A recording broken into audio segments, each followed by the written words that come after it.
हाय दोस्तों, how are you. उम्मीद है आप लोग ठीक होंगे। मैं डॉक्टर अमान। दोस्तों, किसी डॉक्टर को आप कैसे पहचानते हैं कि ये डॉक्टर है? तो इस इंस्ट्रूमेंट को देख करके आप ज़रूर पहचानते होंगे कि ये डॉक्टर है। डॉक्टर क्या करते हैं, इसको इस तरह से रखे रहते हैं या फिर इसको ऐसे लगा के रखे रहते हैं, तब हम पहचानते हैं कि ये इंसान डॉक्टर है। तो इस इंस्ट्रूमेंट को का नाम है स्टेथोस्कोप। स्टेथोस्कोप कहते हैं, आम बोलचाल में आला कहते हैं। तो दोस्तों, जब भी आप किसी डॉक्टर के चैम्बर में जाते होंगे, आपको ज़रूर उत्सुकता होता होगा कि ये स्टेथोस्कोप क्या है, इसमें डॉक्टर क्या सुनते हैं। कभी कभी आपका भी दिल करता होगा कि उसको लेकर के अपने चेस्ट पे लगा के सुने क्या आवाज़ हो रहा है। दोस्तों, घबराइए नहीं, मैं इस स्टेथोस्कोप के बारे में सब कुछ बताऊंगा। लंग्स की का नॉर्मल आवाज़, एबनॉर्मल आवाज़ सब सुनाऊंगा। ये दोस्तों, ये वीडियो बहुत ही फ़ायदेमंद होने जा रहा है मेडिकल स्टूडेंट्स के लिए, लेमैन के लिए, नर्सिंग स्टाफ के लिए और दूसरे मेडिकोस के लिए ये बहुत ही फ़ायदेमंद होगा। दोस्तों, इस वीडियो पर आप बने रहें, आखिर तक बने रहें, बहुत मज़ा आएगा। जो लोग पहली बार मेरे वीडियो पर आए हैं तो मेरे चैनल को सब्सक्राइब कर दें और वीडियो को आखिर तक देखें। अच्छा लगे तो उसको लाइक कर देंगे, शेयर करेंगे। चलिए शुरू करते हैं आज का वीडियो। सबसे पहले स्टेथोस्कोप के पार्ट्स के बारे में बताऊंगा।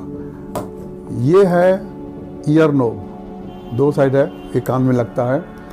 ये है स्टील का पाइप जो खोखला है, खुला हुआ है, और यहाँ पे एक अंदर में स्प्रिंग होती है जो कि इसको हार्ड रखता है, और ये ट्यूब होती है, पीवीसी ट्यूब, ये खोखला होता है।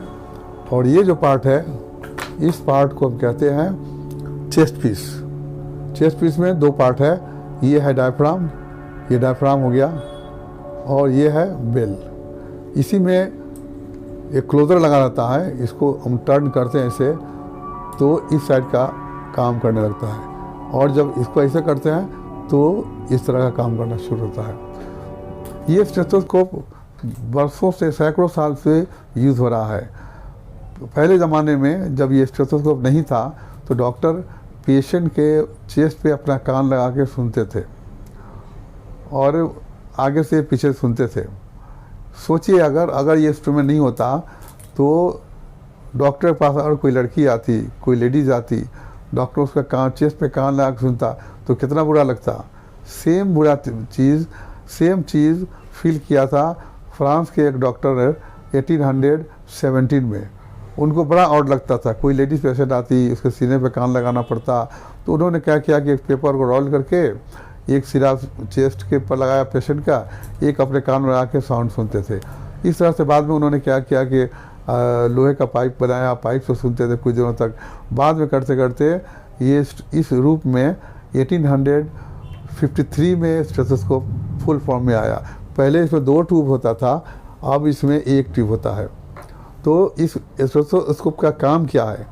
इसका काम है कि हम लंग्स की आवाज़ सुनते हैं, लंग्स की साउंड्स के सुनते हैं, नॉर्मल क्या है, एब्नॉर्मल क्या है, हार्ट साउंड सुनते हैं, डायग्नोसिस करते हैं। और लेडीज़ को प्रेगनेंसी के टाइम में भी उसका जो बच्चा होता है पेट में, फिटल हार्ट साउंड, बच्चे का हार्ट साउंड सुनते हैं, खासकर इस साइड से सुनते हैं हम। और कभी कभी इंटेस्टाइन का मूवमेंट का भी साउंड सुनते हैं और आर्टरी का भी। तो आज मैं आपको लंग्स की आवाज़ सुनाऊंगा, नॉर्मल और एबनॉर्मल। लंग्स की आवाज़ सुनने के लिए हम स्टेथोस्कोप को चेस्ट पे अलग अलग पोजीशन पे लगाते हैं। पिक्चर देखिए कहाँ कहाँ पर लगाते हैं, आगे से और पीछे से आप देखिए,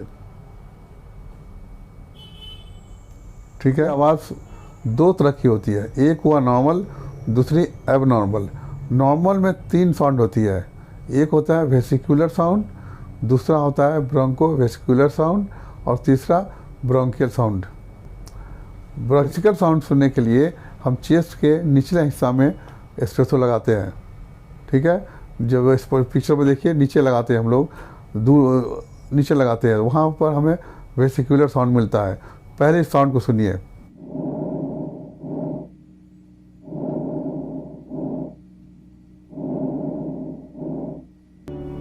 आपने इस साउंड को सुना, इस साउंड का 4 कैरेक्टरिस्टिक है। एक है सॉफ्ट, उसके बाद है लो पिच्ड, और 2 साउंड उसमें गैप नहीं है। इंस्पिरेशन जो हम लोग सांस लेते हैं उससे इंस्पिरेशन कहते हैं, और सांस जो छोड़ते हैं हम लोग उसको एक्सप्रेशन कहते हैं। तो इसमें जो है इंस्पिरेशन लॉन्ग है और एक्सप्रेशन शॉर्ट है, और इंस्पिरेशन और एक्सप्रेशन के बीच में गैप नहीं है। तो ये हो गया वेसिकुलर साउंड। दूसरी है ब्रोंको वेसिकुलर साउंड। इसको सुनिए।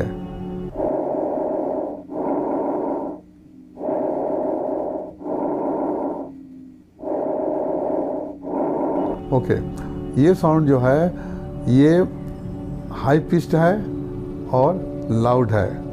इसमें 2 एक्सप्रेशन और इंस्पिरेशन बीच में थोड़ा गैप है। इसका एक्सप्रेशन लॉन्ग है और इंस्पिरेशन शॉर्ट है। ठीक है, तो ये हो गया ब्रोंको वेसिकुलर साउंड। उसके बाद आइए सुनते हैं ब्रोंकियल साउंड।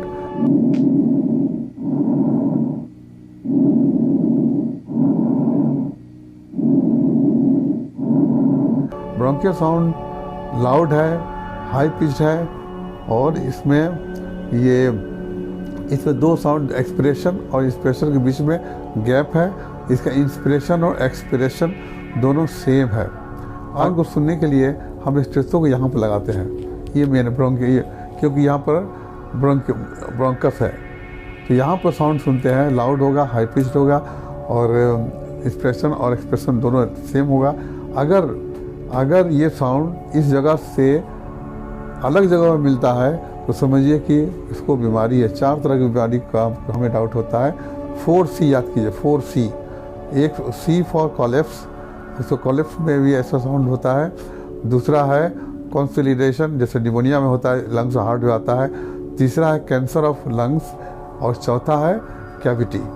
अगर ये साउंड इस जगह के बजाय कहीं और मिलती है तो समझिए कि इसको 4 बीमारी में से कोई एक बीमारी है। ये हो गया नॉर्मल साउंड। अब आइए बात करते हैं एब्नॉर्मल साउंड पे। एब्नॉर्मल साउंड में फर्स्ट जो है वह क्रैकल्स है। पहले इस साउंड को सुन लेते हैं। पहले साउंड सुनिए।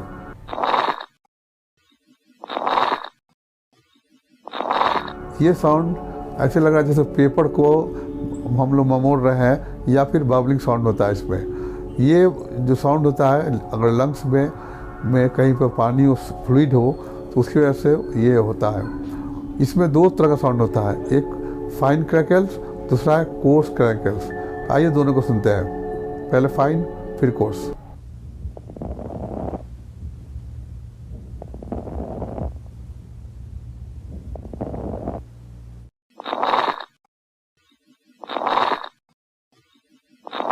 तो ये जो है फाइन क्रैकल्स है। अगर डिस्चार्ज कम फ्लूइड है तो फाइन होता है, अगर ज़्यादा डिस्चार्ज है तो ये कोर्स क्रैकल्स होता है। तो ये क्यों होता है, किस बीमारी में होता है? तो ये पल्मोनरी एडिमा हो, या फिर कॉन्जेस्टिव हार्ट फेलियर हो, या फिर निमोनिया हो, इसमें इस बीमारी में ये साउंड मिलता है। उसके बाद जो फर्स्ट तो क्रैकल्स हो गया। अब सेकंड साउंड जो है वो है व्हीज। इस साउंड को सुनिए पहले।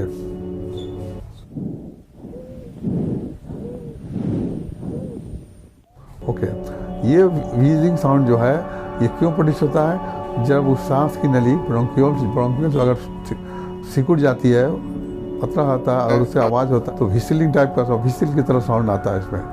तो व्हिसिल साउंड तो ये किस में होता है? तो ये या तो अस्थमा में या COPD में, क्रोनिक ऑब्स्ट्रक्टिव पल्मोनरी में आता है, COPD जिसे बोलते हैं, नहीं तो अस्थमा में ये साउंड मिलता है।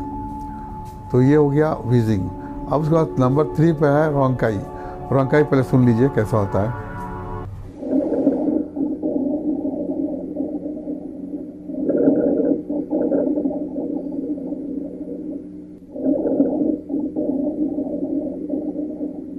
रोंकाई हाई पिच्ड है, लाउड है। इसका भी सेम है, अस्थमा हो या COPD हो तो सेम है, लेकिन उससे फ़र्क ये कि इसमें व्हीजिंग और रोंकाई दोनों सेम होता है, सिर्फ इसमें इंटेंसिटी ज़्यादा है। ये लाउड है, हाई पिच्ड है। चौथे नंबर पर है स्ट्राइडर। पहले स्ट्राइडर सुन लीजिए।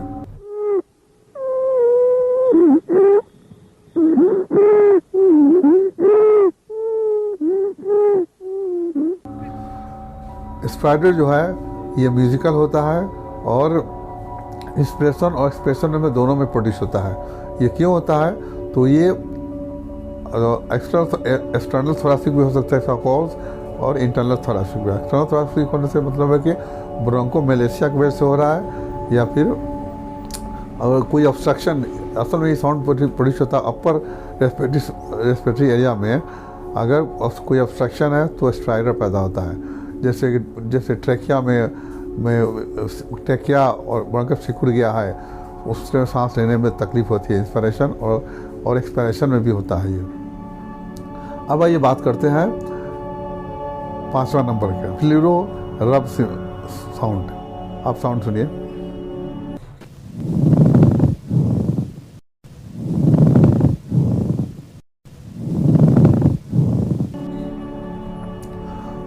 तो ये साउंड जो होता है फ्लूरा, जो लंग्स के ऊपर जो कवरिंग होती है उसको बोलते हैं फ्लूरा। उसमें इन्फ्लामेशन अगर हो जाए तो रबिंग टाइप का साउंड होता है, लेदरी साउंड बोलते हैं, रबिंग टाइप का। तो वो इन्फ्लामेशन होता है फ्लूरा का। जब सांस लेते हैं तो फ्लूरा जो है वो रगड़ कर खाता है लंग्स पे। तो उसको कंफर्म कैसे करते हैं? चेस्ट पेन होता है, साथ में पेशेंट चेस्ट को टच नहीं करने देता है, तो हम समझते हैं कि ये इन्फ्लामेशन ऑफ प्लूरा या प्लूरिसी कहते हैं, प्लूराइटिस कहते हैं इसको। तो ये साउंड था एब्नॉर्मल साउंड। तो उम्मीद है कि आपको चेस्ट का साउंड समझ में आया होगा, और नॉर्मल एब्नॉर्मल सब कुछ आप समझ गए होंगे। तो इस वीडियो को जितना ज़्यादा हो शेयर करें। मेडिकल स्टूडेंट्स में, नर्सिंग स्टाफ, जो भी मेडिकल स्टाफ हैं, जो लोग, उन लोगों को बहुत फ़ायदा होगा। आप भी सुनिए, गौर से सुनिए, बार बार वीडियो को देखिए और उस आवाज़ को सुनिए। और एक बात और बता दूं, जब भी ये वीडियो देखते वक्त आप हेडफोन ज़रूर यूज़ करें। हेडफोन में आपको ये साउंड ज़्यादा सुनने अच्छे से समझ में आएगा। तो उम्मीद है ये वीडियो आपको अच्छा लगा होगा, बहुत कुछ सीखने को मिला होगा। जो लोग मेरे वीडियो पर पहली बार आए हैं वो इस चैनल को सब्सक्राइब कर दें, और अगर अच्छा लगा है तो लाइक कर दें, शेयर करें। Thank you. फिर मिलते हैं अगले वीडियो में।